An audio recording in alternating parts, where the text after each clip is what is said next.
ఆదికాండము 39వ అధ్యాయము.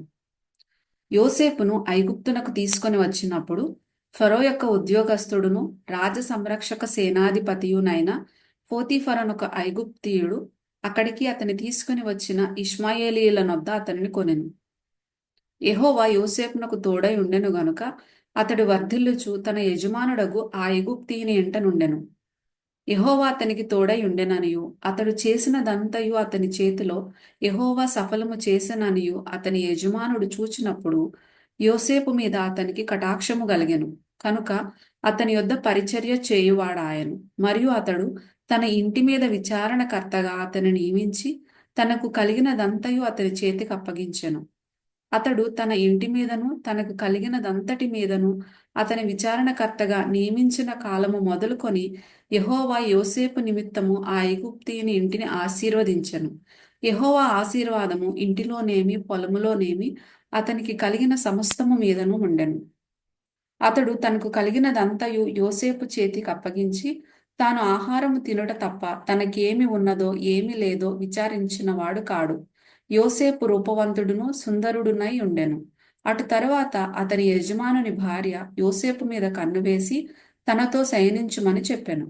అయితే అతడు ఒప్పక, నా యజమానుడు తనకు కలిగినదంతయు నా చేతికి అప్పగించెను గదా, నా వశమున తన ఇంటిలో ఏమి ఉన్నదో అతడు ఎరుగడు. ఈ ఇంటిలో నాకంటే పైవాడు ఎవడునూ లేడు. నీవు అతని భార్యవైనందున నిన్ను తప్ప మరి దేనిని నాకు అప్పగింపక ఉండలేదు. కాబట్టి నేనెట్లు ఇంత ఘోరమైన దుష్కార్యము చేసి దేవునికి విరోధముగా పాపము కట్టుకొందునని తన యజమానుని భార్యతో అనెను. దినదినము ఆమె యోసేపుతో మాటలాడుచుండెను గాని అతడు ఆమెతో శయనించుటకైనను ఆమెతో నుండుటకైనను ఆమె మాట విన్నవాడు కాడు. అట్లుండగా ఒకనాడు అతడు తన పని మీద ఇంటి లోపలికి వెళ్ళినప్పుడు ఇంటి మనుష్యులలో ఎవరునూ అక్కడ లేరు.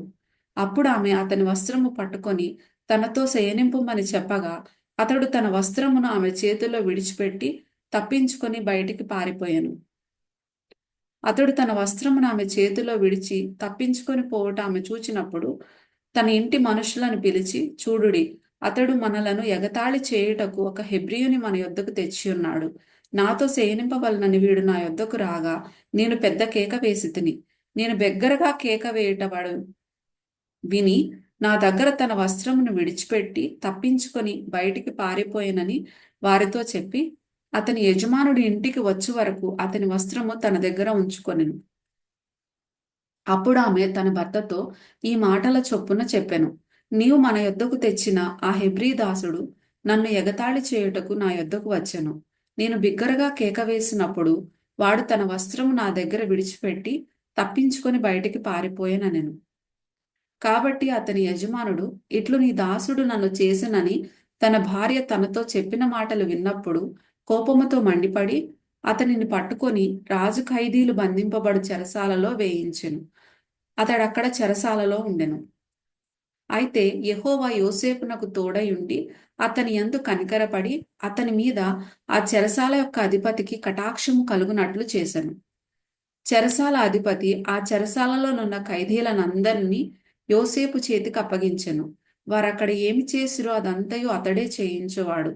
యెహోవా అతనికి తోడై ఉండెను గనుక ఆ చెరసాల అధిపతి అతని చేతికి అప్పగింపబడిన దేని గూర్చియు విచారణ చేయక ఉండెను.